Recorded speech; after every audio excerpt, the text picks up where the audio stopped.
Bon, salut à tous, petite vidéo courte que je me serais presque passé de vous faire. Mais bon, donc les foins sont attaqués depuis vendredi dernier. Donc dans les foins, c'est pas évident, c'est humide, on a du temps qui sèche pas bien. Le foin, on a du mal à faire du foin bien sec. Du coup, on passe des passages de faneuse à plus en finir. Bon, j'ai pas pu finir tout pressé hier, que tout était pas sec. Donc aujourd'hui, il faut le refaner et il a annoncé de la pluie pour 2 heures de l'après-midi. Bon, il reste pas bien, mais c'est possible que ça se mouille. On verra tout ça. Mais sinon, le foin, j'ai envie de dire, c'est un problème. Mais là, on a trouvé un gros problème. Donc je avais découvert un petit bruit à l'ensilage. Pas mieux, ça m'inquiétait pas bien. Et ce bruit s'amplifie de jour en jour. Bon, quand il travaille dans le bâtiment, on ne l'entend pas, mais quand on est sur la route, on l'entend vraiment. Et il se trouve qu'aujourd'hui, il y a du foin à rentrer, il est en panne, il faut qu'il parte au garage et je pense qu'on va y enlever la cabine et le couper en 3 morceaux. J'ai un bruit qui se situe soit dans le pont, soit dans la boîte. Quand je roule vite, et bien tout simplement ça fait du bruit pas beau et pas bon à l'oreille. Donc c'est soit au niveau du pont boîte, et ce matin, vu que j'étais quand même curieux et après réflexion, je me suis dit si ça lime, faut peut-être finir de tirer la jauge et essuyer la jauge sur un papier blanc.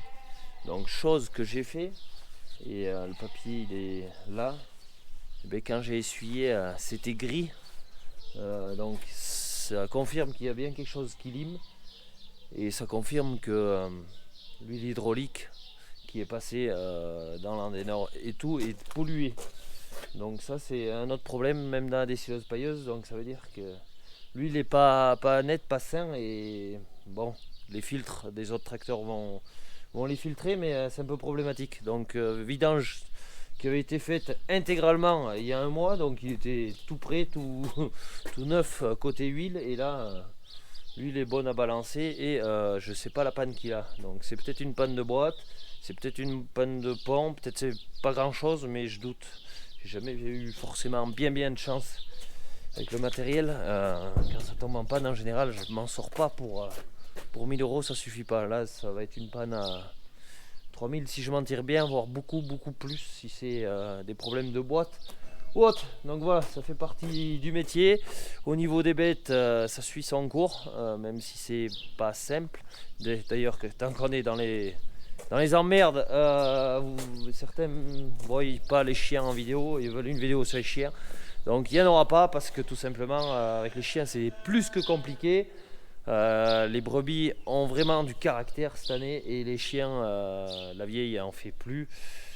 Plume, c'est très compliqué à y faire ce que je veux sur la route. En bâtiment ça va, elle s'en sort, mais après c'est pas la peine. Donc voilà, pas mal de problèmes, pas mal de galères. Je vous en ai filmé là sur les foins. J'essaierai de vous monter tout ça. Je sais pas si elle aura lieu dimanche cette vidéo ou pas. Ça dépendra beaucoup du temps. Bref, je vous remontrerai un peu l'histoire des foins. De toute façon, ils sont pas finis. Faudra y retourner. Il y en aura une grosse partie qui est faite, mais voilà. Donc voilà, vidéo un peu morose, comme quoi dans le métier tout est pas rose. On n'est jamais tranquille, j'ai envie de dire. 2 minutes, quand c'est pas la météo ou les bêtes, et ben c'est le matériel qui s'y met. Et puis voilà. Bon, on verra ce que ça dit. Je vous tiendrai au courant. Je vous laisse pour aujourd'hui. Ciao, bye bye.